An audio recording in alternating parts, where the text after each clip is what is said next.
Live. Woohoo! I have to tell you, I will be completely honest. I would rather be curled up on the couch with a book right now. But oh my goodness. Um, I didn't do a video last week. I'm sure you guys didn't notice. But yes, here I am with my crazy hair going on and all my junk in the background. And we are here. I've got my nuts and I've got my water. So hopefully I can. My motivation has been like nothing lately. It's just been, it has been 105 degrees here in the Oklahoma Panhandle, and I have had no motivation to do anything. Let me pull the mic a little bit closer. Hopefully you can hear. I did turn off the fans. I turned off the external hard drive, but we do still have, air conditioners and stuff going on. So I hope everybody can hear it. Yeah, the heat's just been off. Can I hibernate until October? I mean, please. I don't necessarily want to hibernate in the winter. I want to hibernate through the summer. That's my thing. It's like my birthday is next month, and I just would really like to postpone my birthday for October. Can we just do that? Just move everything to October. And anyway, you guys don't want to hear me belly aching about the weather. And the lows have been up and down and up and down. So it's like one day we are like hurting. And then the next day, yeah, it's just been one thing after another. At least we haven't had evacuations for fires. And praise the Lord, right? So I do have not slides, but I have stuff. Where are we at? This one. Okay. Hopefully things will work. I pulled up several things, and hopefully everything will work. It looks like it's working. I try to keep it where I can see you guys. Electricity going off tomorrow when the electric company moves the meter. Oh, girl, go swimming. My goodness. Yeah. We only have one vehicle that the air conditioner runs in, and everything out here is a distance away, right? So it's like just to go swimming. I mean, the little local town, they've got a swimming pool, but it is so chlorine filled, and people just, it's the local babysitter during the summer, so I'm not there on that. But we do have a pool that is an artesian spring. I think it's a spring fed pool, so it's like mineral spring. It is lovely, but it's almost an hour away. So driving to and from the as bad on the way home whenever you're wet, but on the way to the pool without an air conditioner in the vehicle and Oklahoma wind between 25 and 50 miles an hour, you'll just about be sick by the time you get there. So we have a tank we are supposed to be setting up and put in, but it's just everything out here happens in farmer time, and our round to it out here is very, very square. So anyway, hopefully you guys can help me get my motivation here going, and we'll have this going. I wanted to show you guys, I have this community, and I've been mentioning it, and we have discussions on here. One of the latest discussions was on Zephaniah, and I've got a link in, hopefully it's in the description, to the community. This is my platform, quote unquote, my platform. And it should not like ever be censored. So it should be like a basic, and it's free to get in. There's some paid stuff if you want to, help keep the lights on, but otherwise it is free to join. And so I wanted to mention that so that you guys could kind of understand what it is. So it's kind of like a Facebook group, but it's a little different. Let me pull this up and see. This is kind of what it looks like. And I've been putting some stuff in here, and we've been getting some things going. So anyway, I just wanted to let you guys know that this is here. There's instructions on installing the app on your phone. It's not like in the app store, but it's like a bookmarky thing that goes on your phone if you want to do that. So anyway, I just wanted to invite you guys. I'm trying to get everything moved over here because Telegram and Patreon and all of them are starting to do some really nutty stuff with their terms of service that I don't know that I'm going to be able to stick with them. And I haven't been good at keeping up with the Patreon. I'm sorry if you're in there. I try to pop in there and update things, but I'm not good at that. And my platform, it's a lot easier for me to do that and to keep up with it. So, if you supported me on Patreon, I really, really appreciate it. But there's this. It's an alternative thing. And I have several different things there. I'm trying to get my books. I've got the membership, and that would be kind of like a Patreon.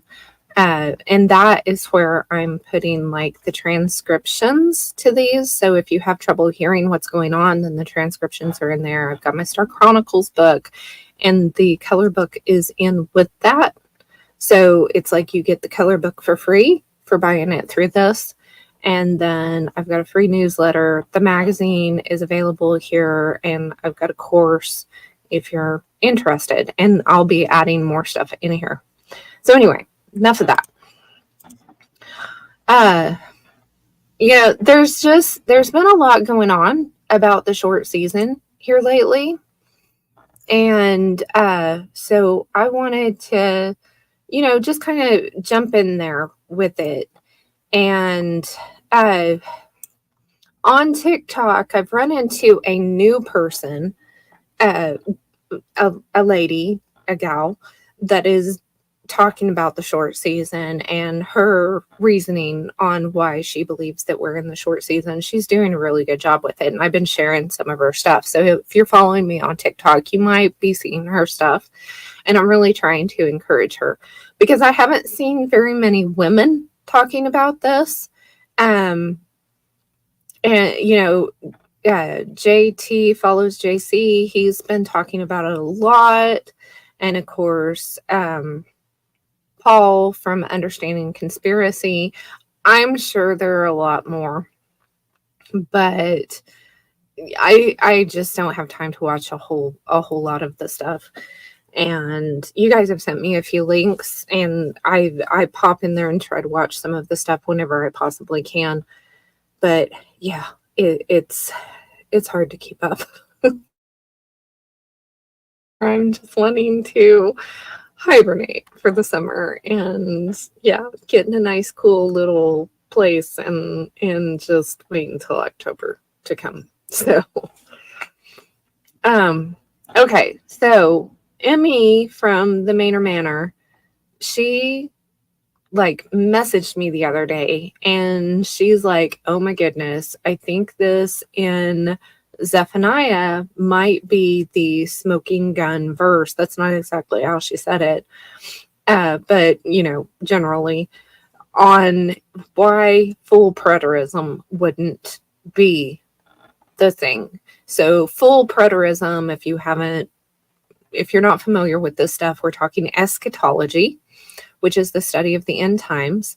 And full preterism basically believes that everything in the Bible has already happened, and that the more people that learn about the Lord and get saved, the better the world is becoming. Which I ain't feeling it. You know what I'm saying? I'm not feeling it. And the verse that really holds me back on this is the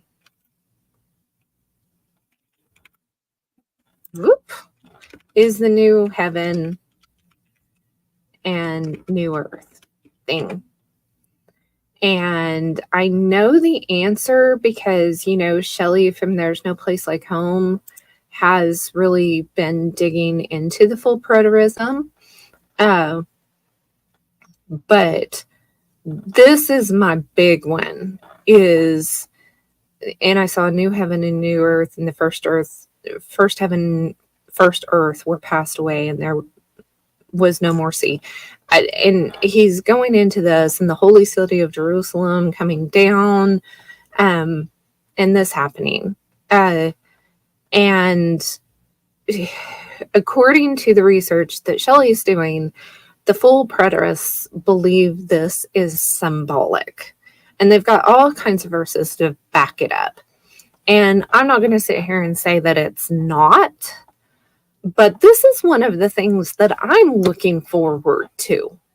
So it's not like I'm going to lose my salvation over this. I'm not going to lose my faith in God if he's not intending to make a brand new earth. But it's one of the things that I am looking forward to, because Jesus said, let's open another one. I'm getting sidetracked, guys.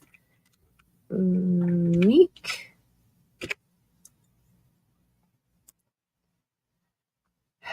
Let's see. Let's just get, Jesus was saying right in here, blessed are the meek, for they shall inherit the earth. Okay. Meekness is like humble. What does meek mean? Whoa! Well, I'm not doing so good. Meek. Okay. Quiet, gentle, not willing to argue or express. I don't know that that's it, because, Jesus was willing to express his opinions in a very forceful way. So I think, let's go to the etymology. Okay. Meek. Soft, gentle, courteous. I think that would be a good, gentle, courteous, submissive. Okay. It doesn't mean like pushover. It means that you're going to be able to express yourself in such a way that you are, you're not going to be angry about it. So I'm going to look here at this on these character quality things. Meekness versus anger, yielding my personal rights and expectations with a desire to serve. So, we tend to get angry because like our ego gets stepped on, our toes get stepped on, we get defensive, things like that. And meekness is like yielding that part of us, because we're supposed to put aside the flesh, right? And so meekness is not just being a pushover and always being sweet and gentle and never getting, uptight about anything. But what it is realizing where your place is as far as being able to allow other people to have we've talked about this in this community. Whenever somebody disagrees on something in the truth or movement, uh, sometimes it gets really heated, right? And people start throwing around. I was called a witch this last week again by a witch, supposed witch, who doesn't really know what she's talking about. But, people just throwing things around that, well, you're doing this wrong and you believing in that is wrong and you can't be saved and you're going to the devil for believing that. That's not meekness. So meekness in the Lord is saying, hey, we're all in a different place, and I'm going to share my thoughts and ideas, and I'm going to be very passionate about those, but I'm also going to allow you to share your thoughts and ideas in a passionate way, and, appreciate you for where you're at and respect your thoughts and ideas, if that makes sense. So it just, people get so, words have meaning, and a deeper meaning than what a lot of people, want to give it credit for. So I just think it's important to think about these things. So anyway, so when we say, blessed are the meek, for they shall inherit the earth, my thought process is, my goal in life is to become meek. My husband said, I asked him one time, what was it about me that attracted him to me? And not that I gave him much choice. I didn't. There was no chasing of him for me. I decided I wanted to marry him, and that's what I did, basically. I asked him out. There was a big age gap, so it was like it wouldn't have been appropriate for him to really ask me out. And he went and asked my grandparents if he could take me out, and he did everything just fine. And he had permission and stuff. But, he told me that the thing that really struck him was my meekness. And I laugh because I was a very angry person at that time. I was not meek, that I could tell at all. He must have seen some potential in me that I didn't really feel was there at the time. But I had come from a very harsh childhood, and I was a fighter. I got into fist fights in like first, second, third grade. And let's see, and I think it was 8th grade that they were going to kick me out of school if I got into another fist fight. So it was, meekness was not how I would have explained myself. But it has been a goal of mine that I didn't want to be angry. I didn't want to be yelling at people. I didn't want to be, I wasn't a bully. I was usually taking up for the underdog. I was taking up for somebody. I was willing to fight the bullies, right? So anyway,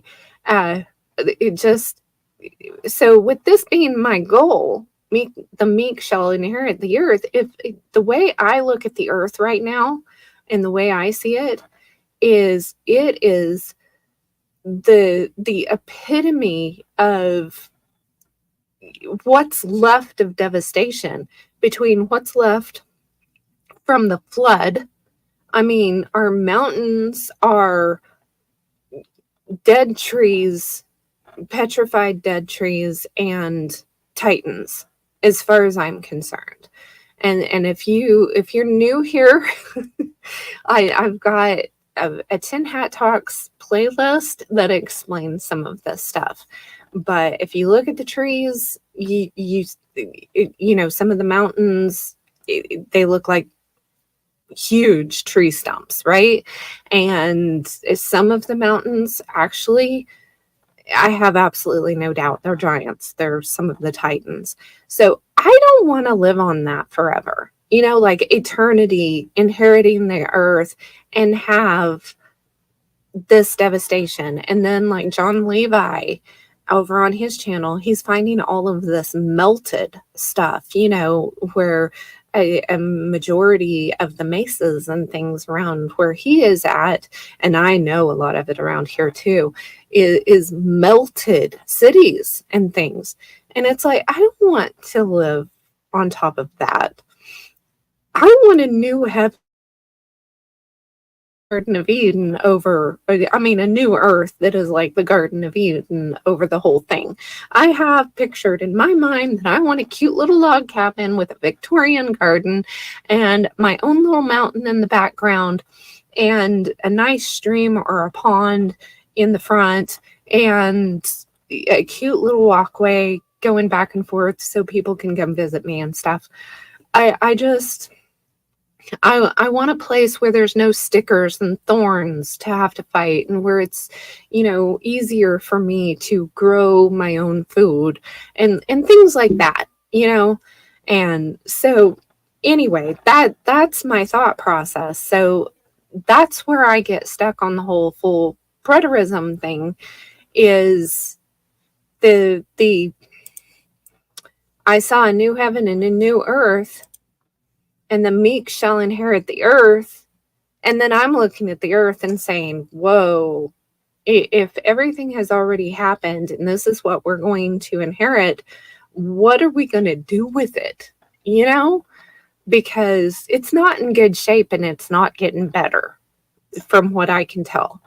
And, entropy is definitely still in effect.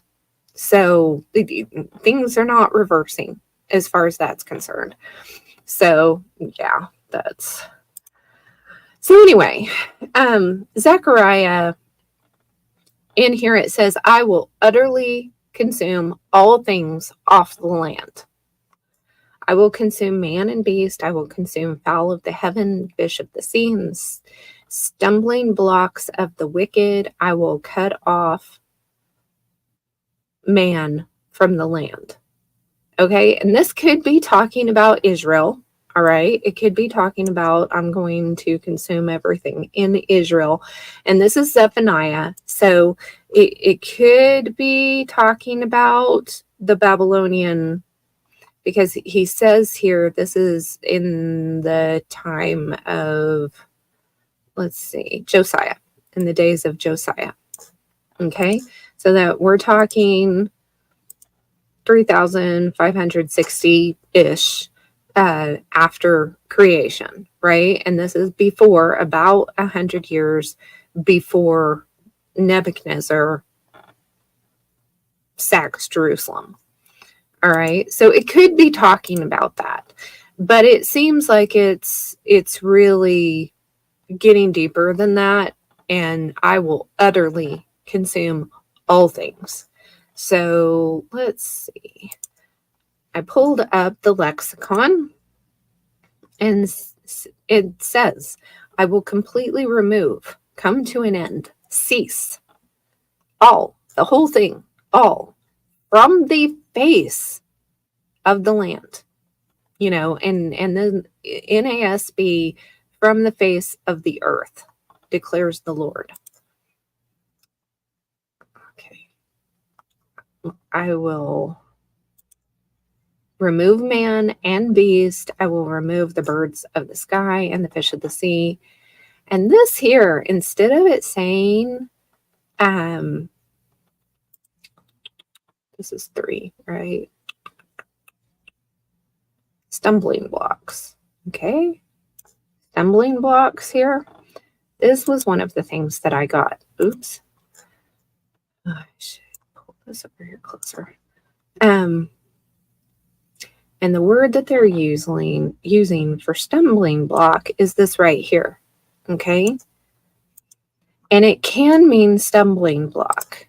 But what I got whenever I went in here and looked deeper, something overthrown, a stumbling block. And it's saying that, let's see, where was it? A stumbling block, but only figuratively. A ruin. Okay? So I'm sitting here, okay, he's going to remove the figurative stumbling blocks. But whenever you go to this, and what it's actually, what the NASB is translating it as, it's not translating it as a figurative word. It's translating it as ruins. So I'm like, I will remove the ruins, is where I'm going with this and what I'm seeing, along with the wicked, and I will cut off man from the face of the earth. So, I mean, and this is where Emmy and I were having this conversation. It really looks to me in this verse that it's, and part of the reason that I'm taking Zephaniah, realizing that within 100 years' time, Nebuchadnezzar is going to devastate Jerusalem, tear down the temple, and take a bunch of the people, including Daniel, Shadrach, Meshach, and Abednego, and the stuff from the temple that they can find, to Babylon, right? So there's going to be some devastation. So there's definitely a physical, and I have said before that I believe that all prophecies have at least a threefold meaning. They mean something to the people at the time that it is spoken, and then it means something a little bit later than that, and then it means something to us today. Okay? And that is my general feeling, and I probably need to go through different prophecies so that I can kind of show what I mean with that. The Exodus, or even Joseph in Egypt, when he first went to Egypt, that's a good example. He had dreams about what was going to happen. Those dreams not only ended up coming, to fruition at the time, because he had a dream that a couple of dreams. One that he had a bunch of sheaves around him of wheat, and they all bowed down to him. And then he had another one that the sun, the moon, and the stars all bowed down to him. And later, his brothers came to Egypt needing food during the famine, and they bowed down to him. But then we can pull that even later and think what has happened through the ages. I mean, in the time of Solomon, he had people coming from all over the world to visit him because he was the wisest man in the world, and bringing him gifts, basically bowing down to him, bringing him gifts. And he was, one of the children of that thing. So, I mean, that could have been like another in the future type thing, meaning for that prophecy, that dream that Joseph had. And then you have Jesus coming, and every knee shall bow and every tongue confess, right? So I feel like all the prophecies have done things like that we can look in and see.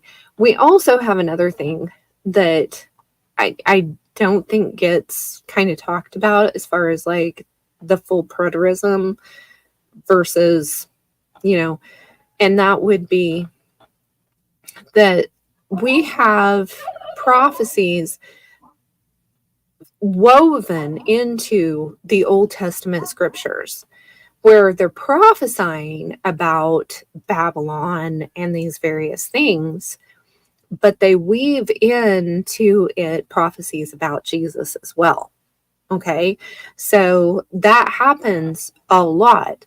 There are so many messianic prophecies throughout, like Isaiah and stuff. One of the big ones is in Isaiah. And you have these prophecies just woven into prophecies for those people at the time. But they even knew that some pieces of those prophecies meant Messiah or messianic prophecies. They knew that, right? So, I think we can look at those prophecies today and not just say, oh, this is, just end of the world talk type of thing, but say, hey, it could be end of the world talk, but that doesn't mean that it's all symbolic. Jesus said, as in the days of Noah. So if you're going to make that symbolic, are you going to sit here and say that Noah's flood didn't actually happen when we've got evidence all over the place? And what did he say about Sodom and Gomorrah too? And you're walking a very, very careful line, a very thin, line whenever you start saying that everything in Revelation is symbolic, or that, or trying to nitpick different symbolic, because we can go back to Revelation now and we can look at historical events that there are, there's records of that we weren't taught about, from Josephus and other sources, that Jesus perhaps did actually come within that generation. And I did want to kind of just touch on what a generation is. And I thought about this recently. A generation is basically a jubilee. If you think about it, Moses and the children of Israel, after the Exodus, they got stuck in the wilderness for 40 years. And that was their, punishment for not wanting to go ahead and fight the giants to begin with, right? So they went through the wilderness for 40 years.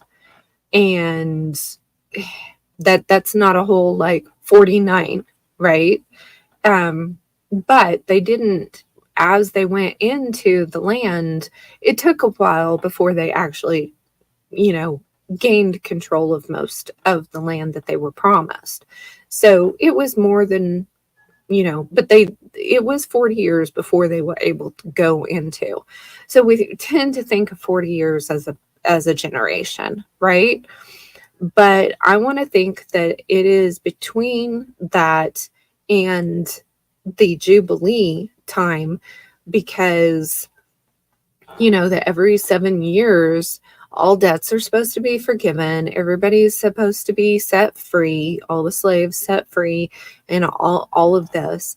And then on the Jubilee, it is special. So 7 sevens, the 49 years. So on the 50th year, it's a special thing. And so anyway, 40, 50 years, I hope that makes sense. A generation being between 40 and 50 years, around 40 and 50 years. And that would make sense. So when Jesus was saying this is going to happen in your generation, you will still be alive whenever I come back. And I think he's talking to John there, basically. And then you've got from 30 something AD-ish to 70-ish AD, whatever, the time period is. That's about 40 years, right? And give or take some for being able to, was he really 33 whenever he was crucified? And, kind of wondering about some of these numbers and stuff. So anyway, just kind of my thought process there.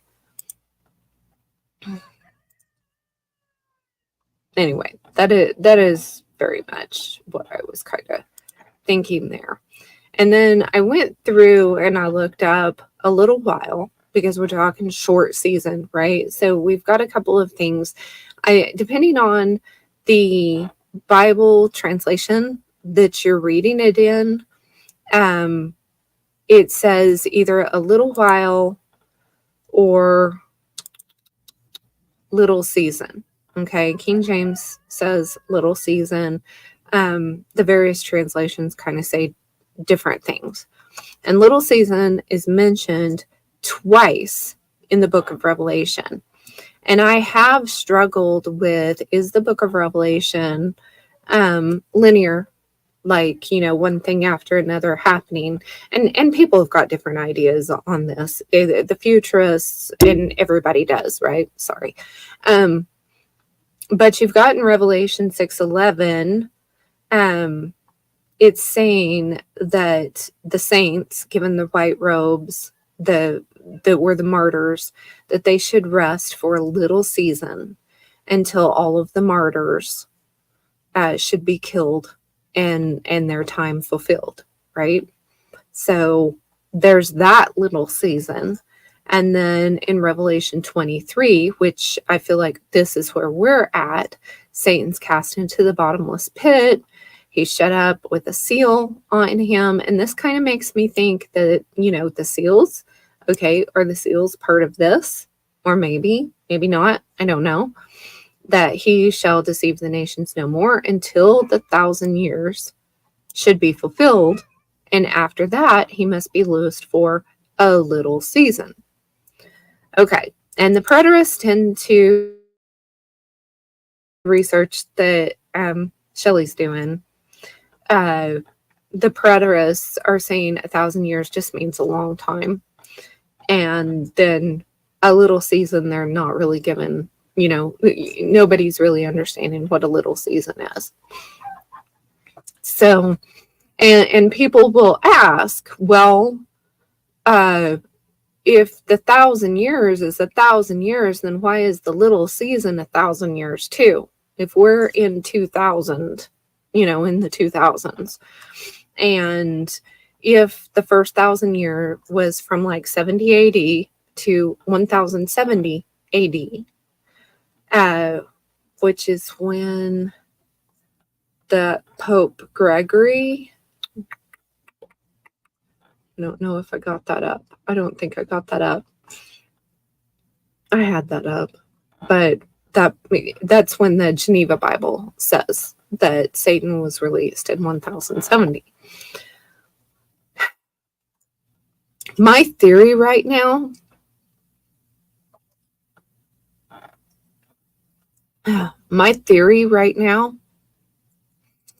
is that 1070 and 1770 are the same thing.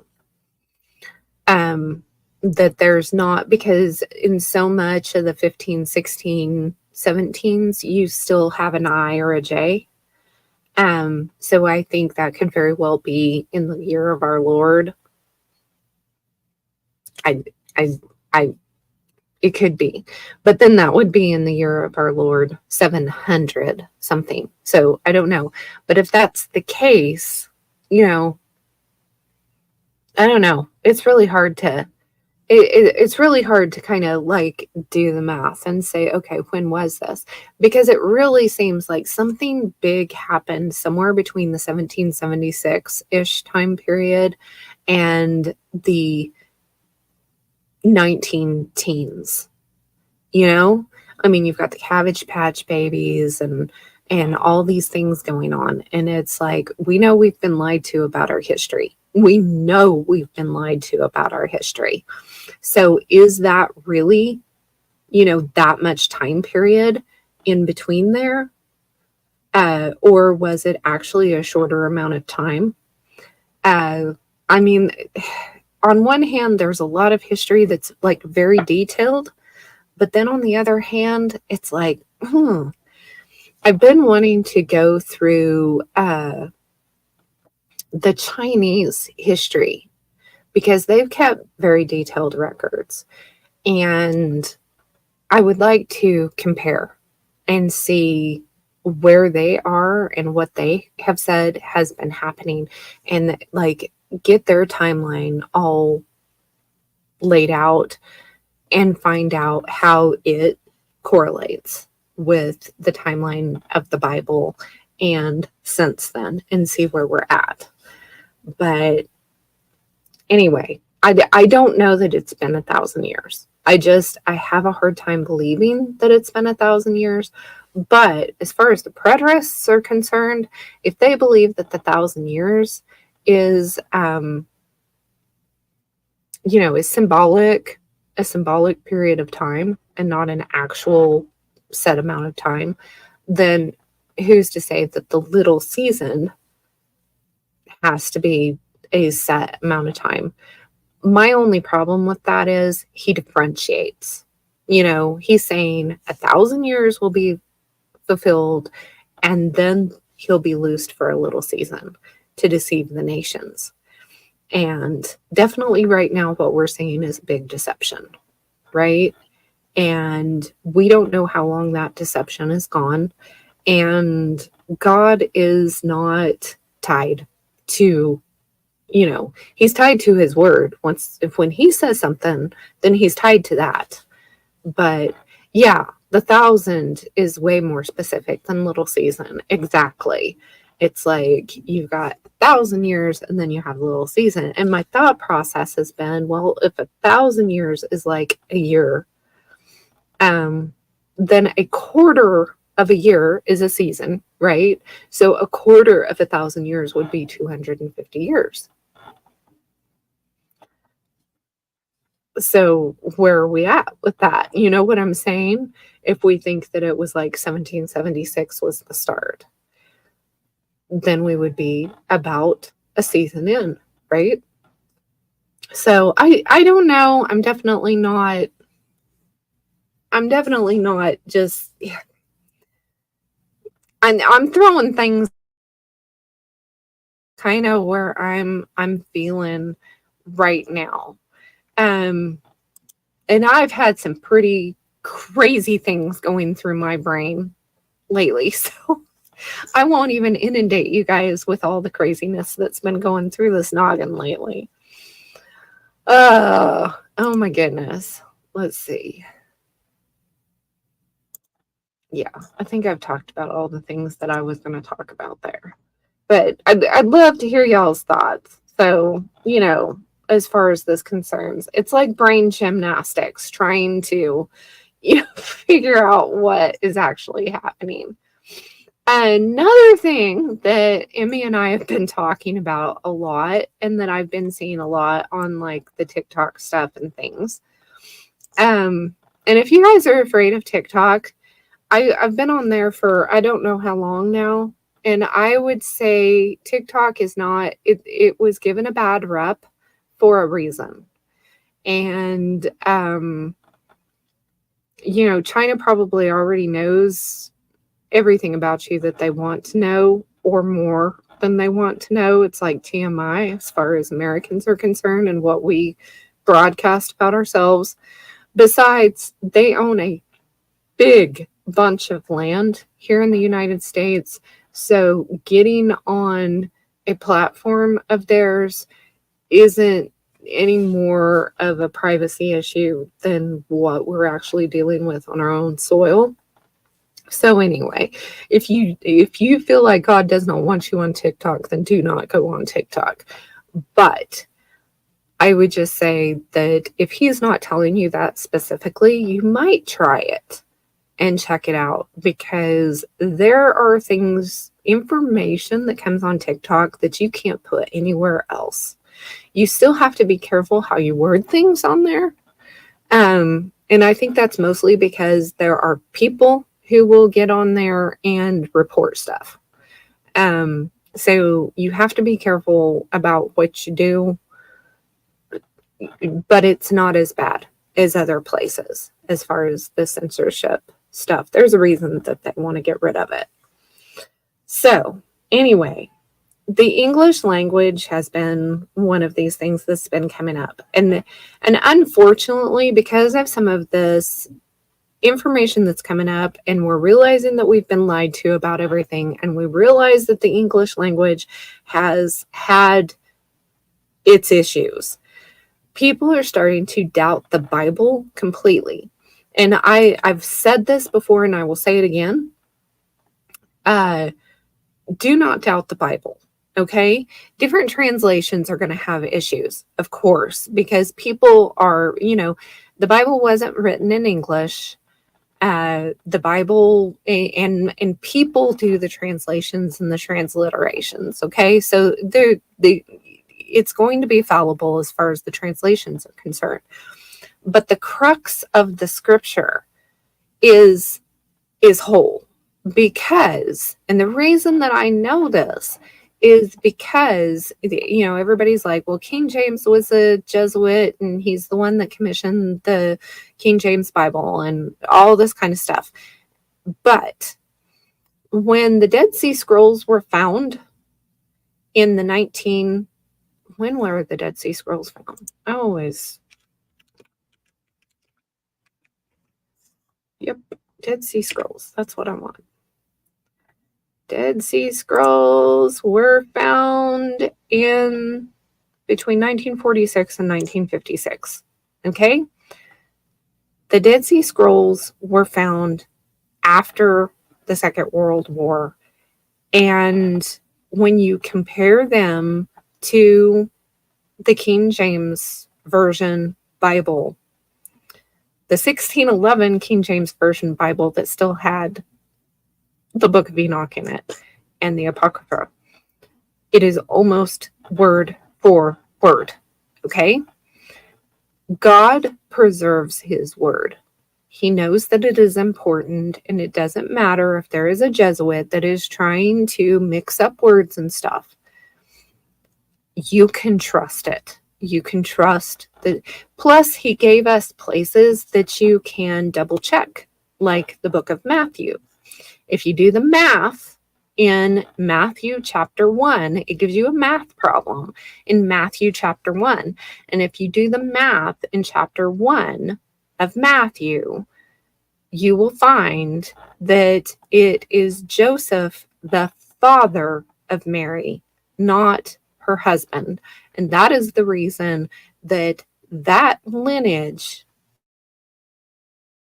the other lineage in the New Testament, is Joseph's. Okay? That's why the lineages look different. And God put that check mark in there so you would know. It's one word, okay? And at the end of the day, does it matter if it was Mary's lineage or Joseph's lineage? He was still born of a virgin, and he was he's the Lion of the tribe of Judah, okay? One way or another, it's still going back to the same basic thing, saying that he is the king, right? He's from David and Solomon. So it still proves the same thing one way or another. But people like to say, oh, the Bible's full of contradictions and blah, blah, blah, blah, blah. No, not if you get down to what is actually going on. When you do the math, when you double check some of the things, when you look at the background of some of the people, like Solomon's temple and the columns in Solomon's temple, there's a couple of places in the Bible where they're said to be different lengths. Well, is it the Queen of Sheba's dad or one of Solomon's wives' dad was like a liver expert, an expert in livers. And that, if you go to Ron Wyatt Museum online, that is how the priests were able to hide the Ark of the Covenant and some other things before Nebuchadnezzar was able to destroy the temple. So when the temple was destroyed, the columns were a different length than when the temple was whole, and part of that is because of the lever system that was worked into the columns. So, there's a lot of information in there. But it's not a contradiction. You just have to know the background, right? And there is so much about the Bible that is that way. People will ask, why did God tell them to commit genocide? Well, go back and see what was going on. People were sacrificing their babies to Molech. God wiped them out to save children because once they killed all their babies, what do you think they were going to do? They were going to go get other people's babies and start sacrificing them to Molech. He had to put a stop to it. So, the fact that people are saying, oh, God of love is this terrible person. No, he was being loving by trying to put a stop to evil. Whether you agree with the way he did it or not is, there's some things that he's done in my life. I didn't agree with the way he did it, but I know he's bigger than I am, and he can see a lot further than I can. And I trust that he knows more about the situation than I do, right? And that's just one of those talks that I'm going to have with him one of these days. Lord, why did you do this way? And I have no doubt he will explain it to me. Yeah, it is logical that God would want us to understand what's going on. The thing is, it's like the verse in the Bible that says, let's see if I can find it. I don't know if yeah, here we go. I'll pull this up. This is a proverb. It is the glory of God to conceal a thing, but the honor of kings is to search out a matter. We are heirs to the kingdom of God. Therefore, we are kings and queens, princes and princesses, however you want to do it. He wants us to search this stuff out. Whenever somebody says to me that, oh, the Bible is so boring, it's like, yeah, you're not really trying, are you? And I hate to be that way. I don't want to be mean. But the more you read, the more intriguing it gets. The more you read, the less boring it gets. But you have to apply yourself. You have to. And if you don't want to apply yourself, you're never going to grow in that way with him. And yeah, let me not start. Somebody in the comments start saying that I'm being a woman preacher or something. Okay, so English language and the word spell. I mean, that shit, why did we not think of that whenever we were in grade school? I mean, I'm just sitting here in my little Gen X mind thinking, why, or did I realize it, but I filed it? You know what I'm saying? Because there's so many things that I remember from childhood that didn't stick because, we were just pushed on to the next thing and we were told it was something different and we just needed to listen to the adults because they knew better than us, type of thing. I grew up in the Oklahoma Panhandle. It's flat out here. We can see 3 states from my hill. And I have grown up with that.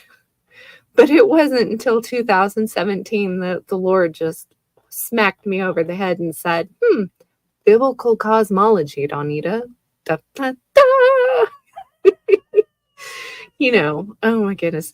Yes, I'm tired of people who don't apply themselves, criticizing and arguing with the people who do. Yeah, it's very frustrating. And I try to be patient with people. And I've had people say, oh, I can never homeschool my children because I don't have the patience. And it's always hard for me not to just...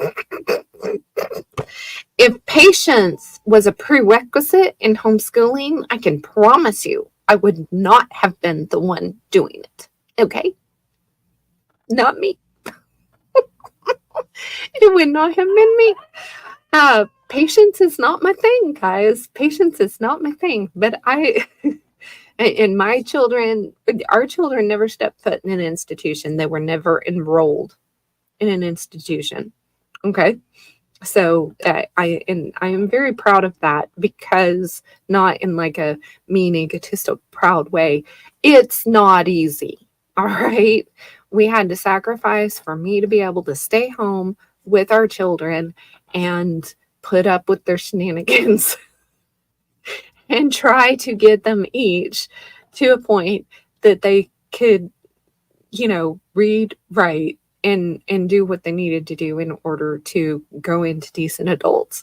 So anyway, yeah.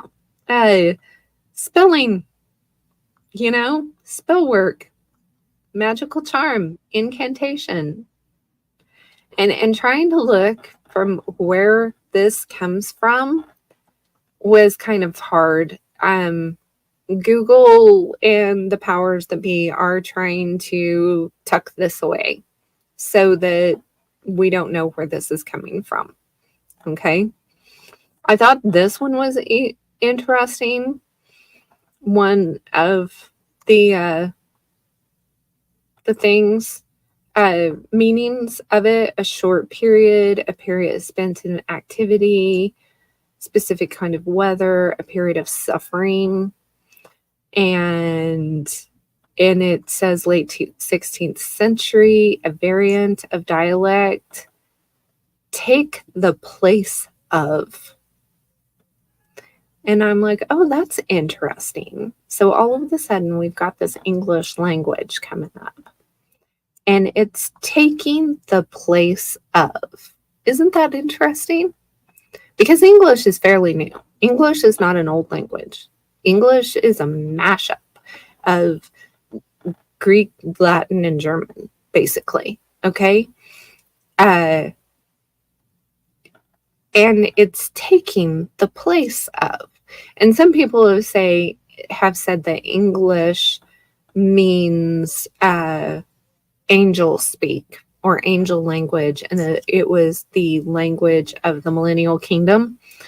And when we're running into a word like this, I'm kind of like, I ain't there on that one. Okay. Here, a splinter of wood. And what did Jesus say about the getting the beam out of your own eye before flicking the splinter in somebody else's eye? And we have this word in English. I'm like, oh my goodness, isn't that odd? Isn't that odd? So then we had, I did words every once in a while. So the etymology of nice is stupid, ignorant, to not know, coy, reserved, fastidious, scrupulous, subtle. Subtle, huh? So nice doesn't mean, from the root, does not mean what we use it for. And it's like good is bad and bad is good, right? I mean, that's basically what we've been saying. And that's in the Bible too. Where would that be? I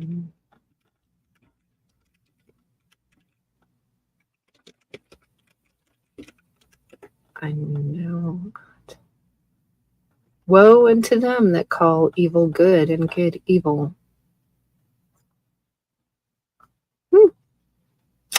There you go. And it does happen, does it not?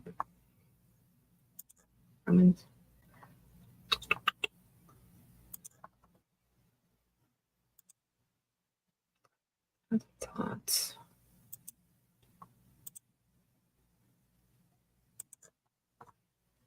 They should add bless your heart. Yes, exactly. Bless your heart. The southern, yeah, the exactly. And then we have bully, okay? And we're told, we want to fight bullying. Well, bully means lover, a term of endearment.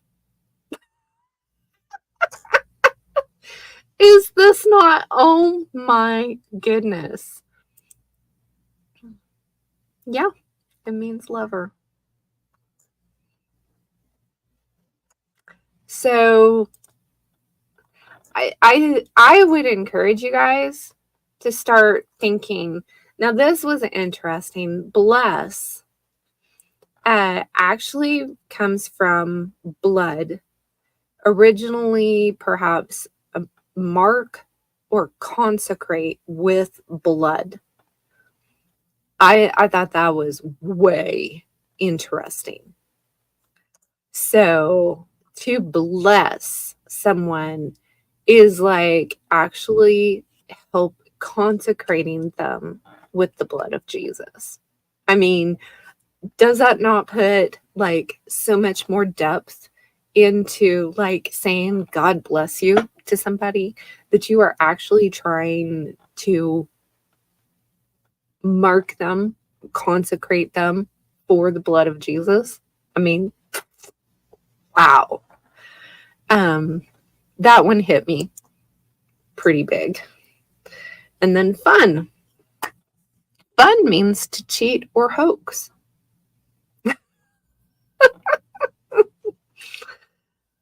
So, I mean, yeah, unless you're in the South and you say bless your heart. Well, we probably need to quit saying it that way, considering that, I mean, but okay, here we go on bless your heart. Whenever we are doing the trying to be nice and telling people bless your heart, then are we marking them to receive the blood of the Lord? I mean, is that actually that? Maybe that is exactly what we need to be telling people, is bless your heart. And yes, we're being sarcastic with it, right? Southerners. Yes, we're being sarcastic with it, but words mean things. God spoke the world into existence with words. So, and people have done, experiments on snowflakes and stuff and water. And whenever you speak good, wholesome words over water and snowflakes, you get beautiful patterns. And if you speak ugly, mean things, then you get chaotic patterns. So if we speak, even in a sarcastic way, which we should be doing unto our neighbors as we would have them do unto us, not the other way around, right? When we say, bless your heart, we may actually be helping prepare their hearts for receiving Him. That is something to think about. That is something to think about.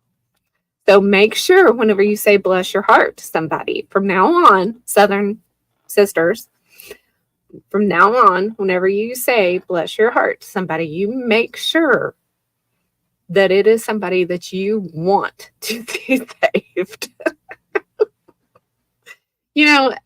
I have to say, I've had a few times that my quote unquote worst enemies, I killed them with kindness type of thing.